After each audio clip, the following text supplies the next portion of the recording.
Chandrababu Naidu Amaravati plan Chandrababu నాయుడి Amaravati plan బెడిసి కొడుతుందా?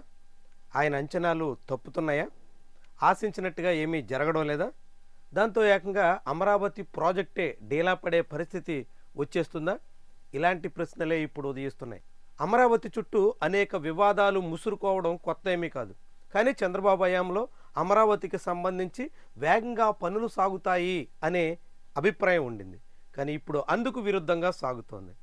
ఆఖరికి అన్నింటికీ మూలమైన సిఆర్డిఏ కార్యాలయం కూడా ముందుకు సాగడం లేదు. సిఆర్డిఏ కార్యాలయం అంటేనే అమరావతి పనుల పర్యవేక్షణకు కేంద్ర స్థానం.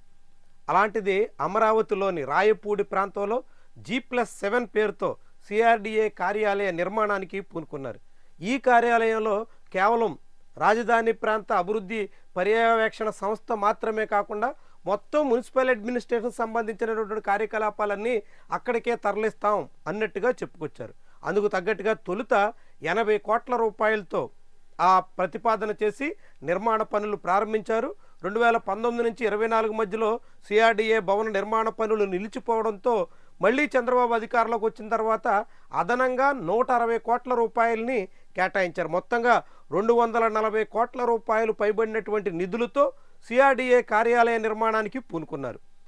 చంద్రబాబు రెండోసారి అధికారంలోకి వచ్చిన తర్వాత కూటమి ప్రభుత్వంలో అక్టోబర్ 19, 2024న ఆయన పనుల పునఃప్రారంభోత్సవం చేశారు.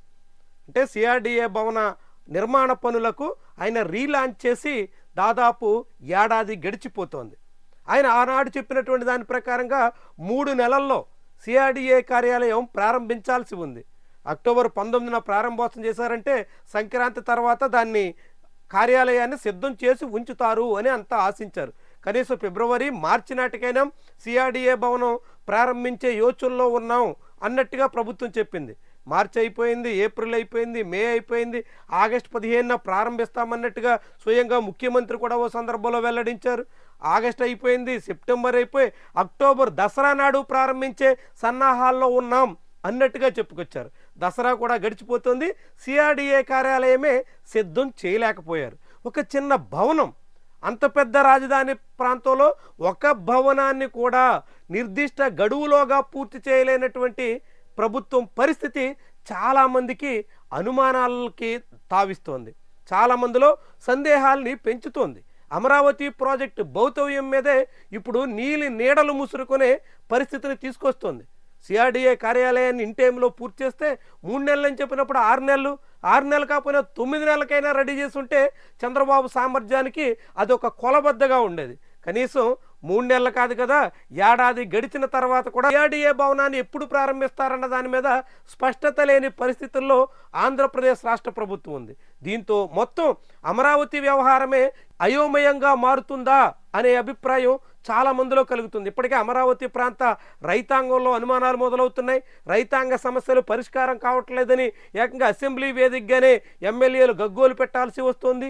ఇట్లా అనేక రకాల అనుమానాలు బలపడుతున్నటువంటి తరుణంలో సిఆర్డిఏ విషయంలోనే చంద్రబాబు అట్టర్ ఫెయిల్ అయినట్టుగా కనిపిస్తుంది. ఆయన అంచనాలు పూర్తిగా తప్పినట్టుగా భావించాల్సి ఉంటుంది. ఆయన చెప్పిన మాటలు ఆచరణలోకి రాలేదని చెప్పాల్సి ఉంటుంది. ఇట్లా అమరావతి ప్రాజెక్టు విషయంలో ఒక ఆఫీసు విషయంలోనే ప్రభుత్వం నిర్దిష్ట సమయంలో పూర్తి చేయలేక చేతులెత్తేస్తే ఇక మిగిలిన ప్రాజెక్ట్ అంతా 3 ఏళ్లలో పూర్తి చేస్తామని ఏడాది కాలంగా ఇప్పటికీ అదే 3 ఏళ్ల మాట పదే చెప్తున్నటువంటి తరుణంలో ఎప్పటికి పూర్తయ్యాను, అసలు ఈ ప్రాజెక్ట్ గట్టెక్కేనా, అసలు సాధ్యమయ్యేనా అనే ప్రశ్నలను కూడా ఇప్పుడు ముందుకు తీసుకొస్తుంది. దీంతో అమరావతి వ్యవహారం మరోసారి చర్చనీయాంశం అవుతుంది.